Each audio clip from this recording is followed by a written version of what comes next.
Hey everyone, thank you so much for joining this session. Quick shout out to Glenn and Brian Pash along with Paul Daly. Thank you for allowing me to be here and share my passion of branding and community engagement. It's something that we do very frequently at the Mohawk Auto Group. And before we get started, just want to let you know this is going to be about 25 to 35 minutes long.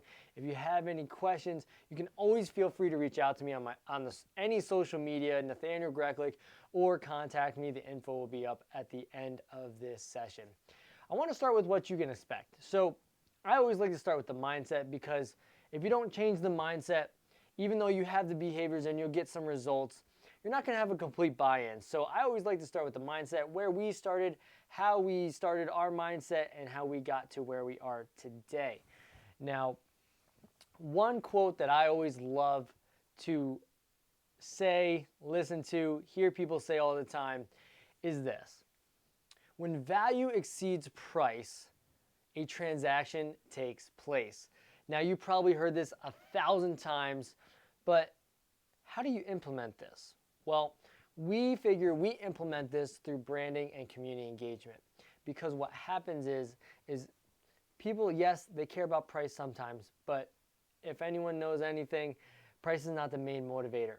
So how do you build a relationship? How do you build that value over and over again? Well, it's building that relationship through your brand, and that can only happen by being in the community and helping your employees brand themselves. So let's get started a little bit. Let's go with, who am I? Why am I here? Well, my name is Nathaniel Greklich. I work for the Mohawk Auto Group. I started in 2016 as a delivery specialist, going over the technology and things like that. Saw there was a need on their social media pages, and I pitched a job position as a chief digital branding leader. The sole purpose was to make content and showcase the Mohawk entities. And if you can believe it or not, I started with an iPhone 7, but now we have a full production studio with professional equipment for all things digital. But what was the goal? Why did we start? Why am I where I am? What happened to make this so beneficial for a dealership? Well, when I started, the main purpose was to create content that was valuable to the customer. Going back to that quote, when value exceeds price, a transaction takes place.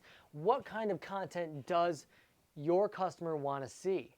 That's something that I honed in on and tried to focus on to create this brand over the digital space, which brings me to the next point, was to build the brand of Mohawk on the digital space. Now, we were already there. We were on Facebook and Instagram and a little bit on Twitter, but I thought that there was a few ways that we could kind of tweak it and make it better. So when I started as the chief digital branding leader, we implemented a few things to kind of get that going and build content that would be beneficial for the customer. And it was also to influence and get employees involved with content and enjoy it. A lot of salespeople say, well, I don't want to be on camera. A lot of service people say, I don't want to be on camera. But the matter of fact is that people see you all the time. They know who you are. You don't have to be perfect. And that's what social media is all about. That's what branding is all about. It's about being your original self. You're not trying to fit a square peg in a circle hole. You are being yourself and letting your brand shine, which is you. So if you don't know who I am, my name is Nathaniel Greklich. I started as a delivery specialist, like I said, and after that, I began to run the Mohawk social media and marketing. As a salesperson who was involved, I wasn't a salesperson, but I helped the salespeople partner with Mohawk, so dial back, like, how did I get into the automotive industry? A lot of people ask me. Well, I started as a delivery specialist after a salesperson who was involved with the business that I was in. We partnered with Mohawk. We helped them make some videos and things like that. They mentioned they were hiring. So after being hired, 6 months later, like I mentioned before, I pitched a new job position, and I started that in 2018. Jump forward to today, we have a team of 5, including myself, and as some of you may know, Scott Risley is part of that team, and the rest is depicted here, as you can see in 2022, 2018 to 2022. You can see on the screen now we have a full team. You'll see Nick, who's there in the red. You have Ben, who's our full-time editor, and then you have Talia with the camera. So that is where we're at, and that's where we've decided to go. And this is where we've seen a bunch of success. So over the past 5 years since I've started, we've been able to post over 8,000 times. 53 million impressions and over 2 million engagements with a 3% average rate of engagement on our posts. And then we have 19 sales, and we've had some service sub-brands as well. And we're currently working on those as we speak to create that brand longevity. So let me get started with branding. Now, branding salespeople could be a daunting task, and you're like, where do I start? What do I do? Well, let me tell you what we've done in order to get to where we have so many people that have wanted to brand, okay? So, how it works? Well, when we go to brand employees, the first thing that we do is we help them understand that brand is not sales.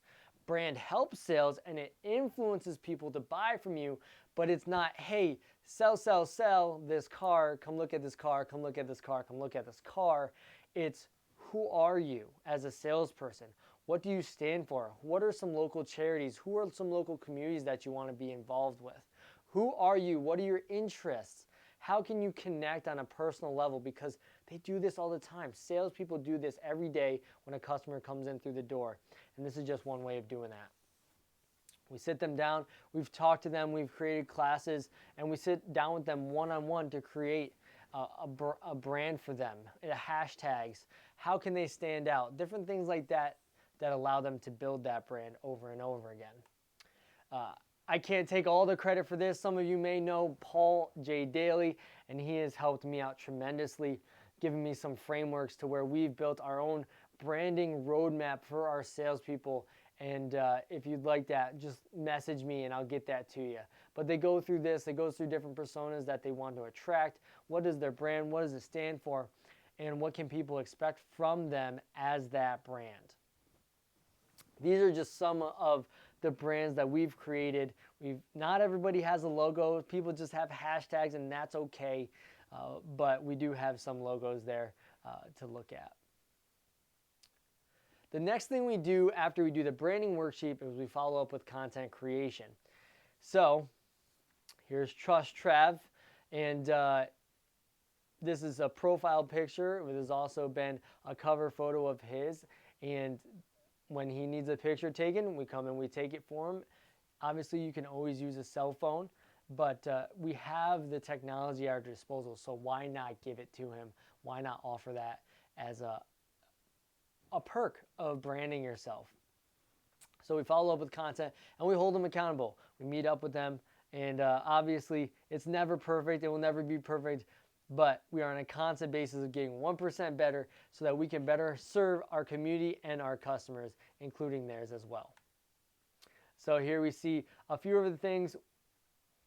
Some of the team working here. Yes, we have a full studio, like I had mentioned before, a green screen, and here are some of the Mohawk Social Squad, as we like to brand ourselves sometimes, to helping out creating some content. Also training. We've had interns come in and kind of build this. This car is a modified, revamped version of a video with not Jack Nicholson. Oh shoot.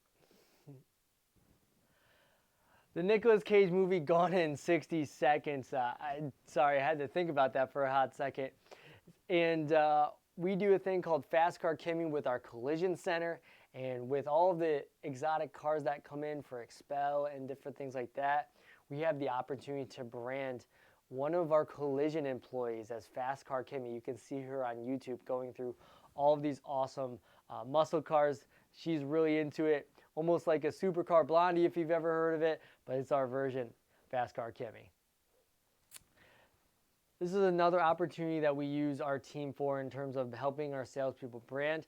They all have their own unique process that they go through every day with their customers, and this allows them to showcase that process. So we've done a few process videos, walk through what's it like to buy a car with them, and this helps their personality shine.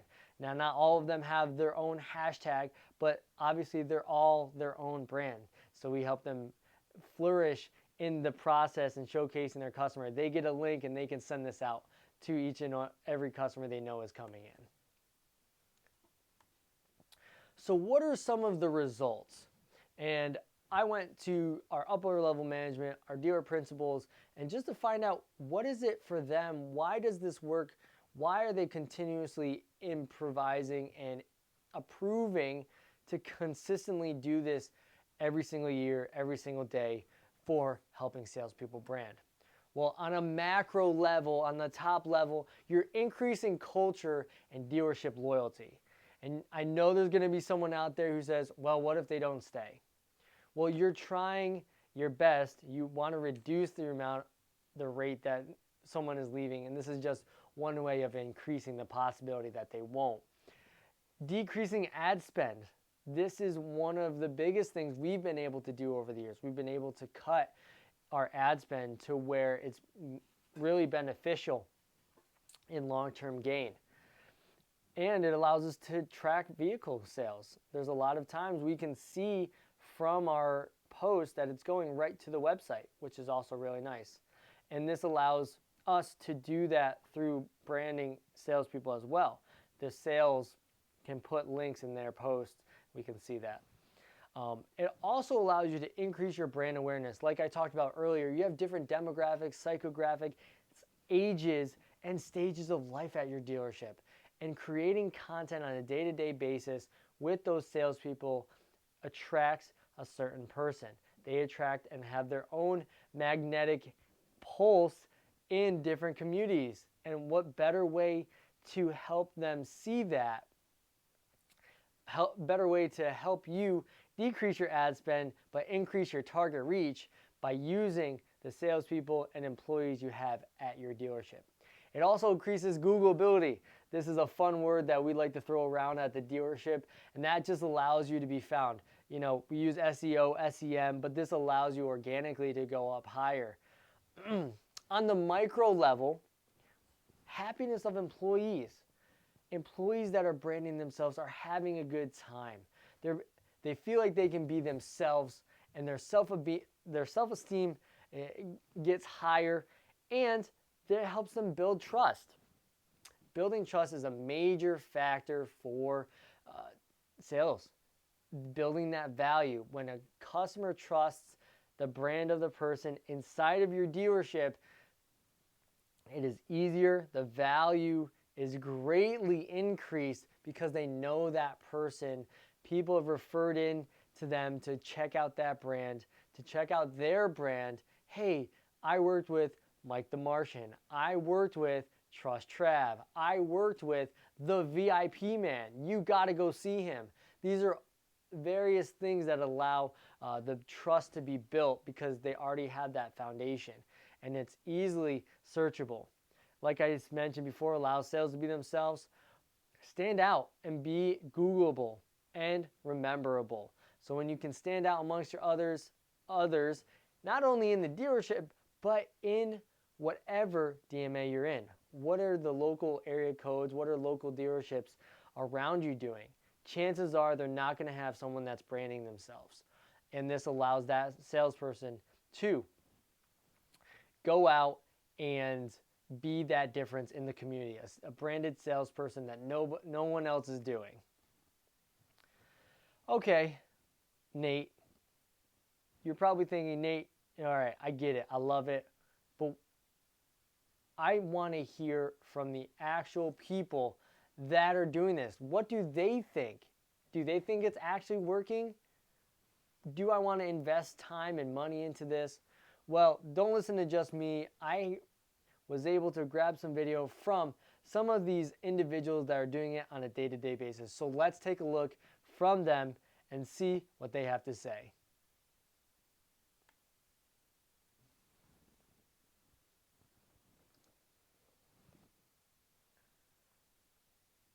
All right, so here is from our branding sales and what you can expect. For example, me, Lewis, from Mohawk Honda, the car salesman.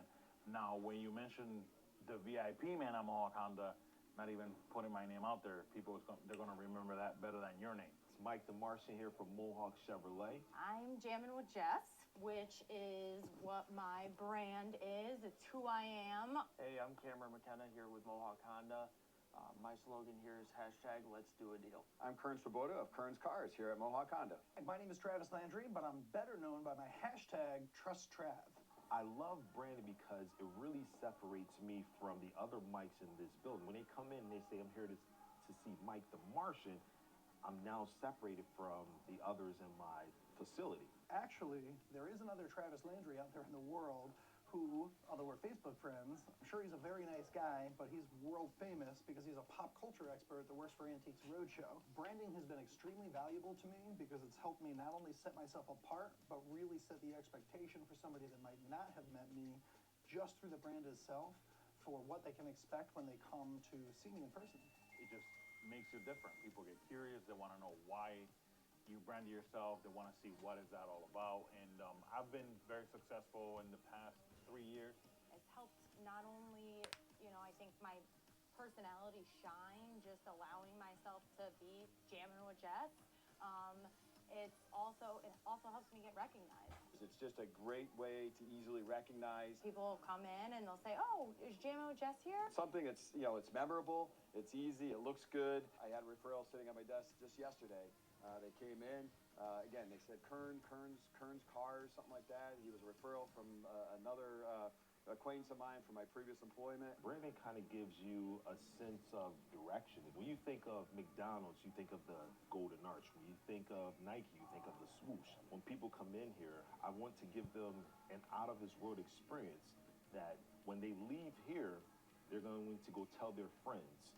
My other branding got so big that we were forced to shut that down. That I've been doing it since I branded myself. It's grown my customer base a lot. When they buy their car, the way they get treated, they feel like it's all about them. Being able to separate us two with something like this has been huge for me. Less confusion, easier for customers to find me. It's been actually a very big deal for me. Management and allowing us to brand ourselves, it's absolutely not something they allow us to do, it's something they encourage us to do. Kind of go through and just sit me down and coach me like, hey, be yourself, what do you want to do? Just something that they just went along with because of the passion that I had for it, and they trusted me and they believed in me. So that really meant a lot to me. This Mohawk Chevrolet has an amazing marketing team that has really helped me generate followers and kind of just giving us the tools and resources that I need to helping the Jammin' with Jess brand become, who I am and what it is now. It's been an unbelievable space for me to grow personally and professionally, and I'm very happy to see my coworkers going through the same process. Dealership has really helped me build my brand and given me all sorts of resources, not the least of which is the man behind the camera, Mr. Nathaniel, aka Nerdy Nate, who's been a driving factor for me and helped me not only find my own brand, but also shout it from the top of the mountaintop. It helped me big time with the tools, knowledge, obviously learning experiences. They help you in every step of the way they can. My other brand got so big that we were forced to shut that down. So I'm very appreciative because Mohawk allows me to be myself. Customers come in, they're like, they know to ask for the guy who always drinks Mountain Dew. So it's been a very nice uptick of, like I said, less confusion with the other Cameron and just kind of being known as something unique like that. Because if we're being honest here, I drink way too much Mountain Dew.